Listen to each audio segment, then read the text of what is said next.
sleep is essential for good health, and many times the pace of modern society can make getting a good night's sleep on a regular basis seem like a dream.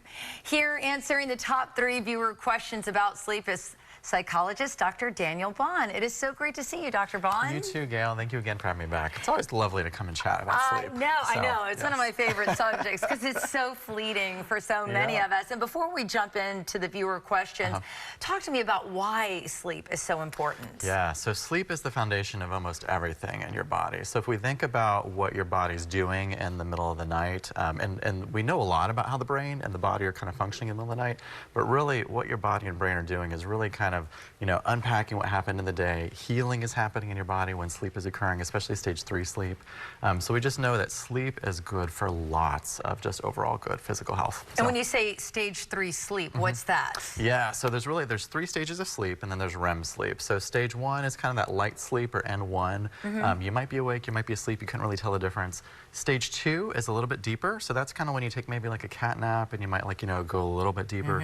Stage 3 is when you're out. Like you are like groggy if you wake up in the middle of it. In fact, that's why if you had a nap and you hit stage 3 sleep and you wake up and you're like super groggy, you hit stage 3 sleep. And then there's REM sleep, which actually is technically not sleep because of the brainwave activity. But all of these different stages correspond to different kind of brainwave activity changes that are happening.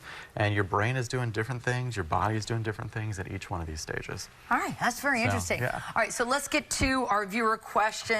How much sleep do I really need? This is a good one. Almost everyone asks this question. And I would say, I hear the most common answer to this around, 8 hours or so. But I would say really the best way to answer this question is quality of sleep. So in general, we do know that younger individuals tend to need a little bit more sleep than older ones. And as we age, we also know that our amount of sleep tends to decrease. But generally speaking for younger individuals, and I would say kids to even teenagers, anywhere from like 8 to 9-ish hours a night is a good kind of frame of reference. For individuals who are a little bit older that are beyond the teen years, really you're looking at between 7 to 8-ish to 9-ish hours at times. Now the key difference here is the amount of time is not what matters. What matters is how much of a quality of that sleep was. So for example, you could have 7 hours of solid, uninterrupted rest and feel much more rested from that than if you had 9 hours of fragmented sleep. So even though you might be spending more time in bed, those 9 hours might not actually be better quality of sleep. So time in bed does not equate to quality of sleep. Okay, great question. All right, next one is, should I take anything like medications or supplements to help me sleep? Great question. And there's a lot of, interesting kind of debate around these things in the field. And I would say, so number one, we do know that the gold standard treatment for people that have difficulty with acute sleep might be a short-term medication. But really, after we move beyond that acute phase, so anything greater than 6 weeks or more and you're still having sleep disruptions, medications really aren't indicated for sleep.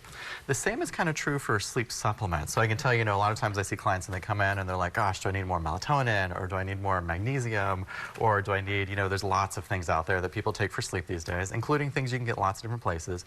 And I would tell you, for the most part, if you're having sleep difficulties, it's not because of a lack of melatonin, it's not because of a lack of magnesium, it's not because of a lack of any of these other things, it's other things that are happening for you. So those supplements, while they can maybe make you drowsy, what we do know is that people that have sleep difficulties, it's not an issue of being drowsy, it's an issue of not being able to go back to sleep when you wake up. So, yeah. Interesting. All right, these are great. Last question, can my smartphone help me sleep better? Ooh, I love this one. So there's a lot of interesting kind of debate around these things, because these devices, they're ubiquitous, they're everywhere. And I would say it's a little bit of a double-edged sword. So your smartphone is not good for sleep if you're, doom scrolling on, TikTok or Instagram, or you're checking your email in the middle of the night, or you name it, or playing your, your video games on your phone. That's when your smart device is not going to help you to sleep.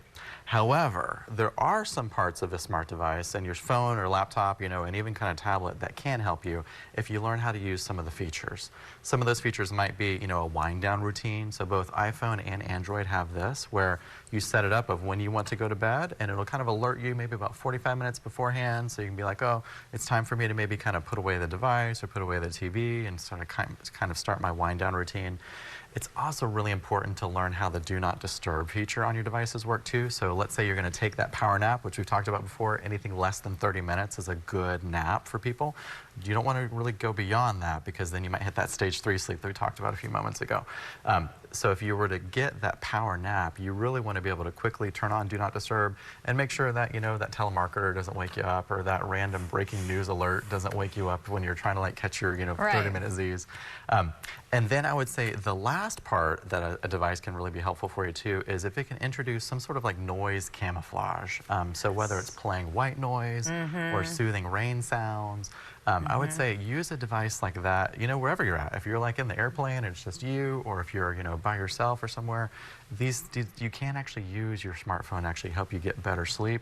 You just have to know how to use it and when not to use it. I like that. I got to tell you, my executive producer Elizabeth told me about that white noise that's on your cell phone. If you don't know about it, go under the accessibility section and snoop around in there. You'll figure it out, but it's called background. It takes a couple steps to get to it, but it's worth finding it. You totally Google it and find it. Yeah, Google it and find it. It's way better than whatever I just explanation gave you. All right, thank you so much, You're Dr. welcome, Ron. Gayle.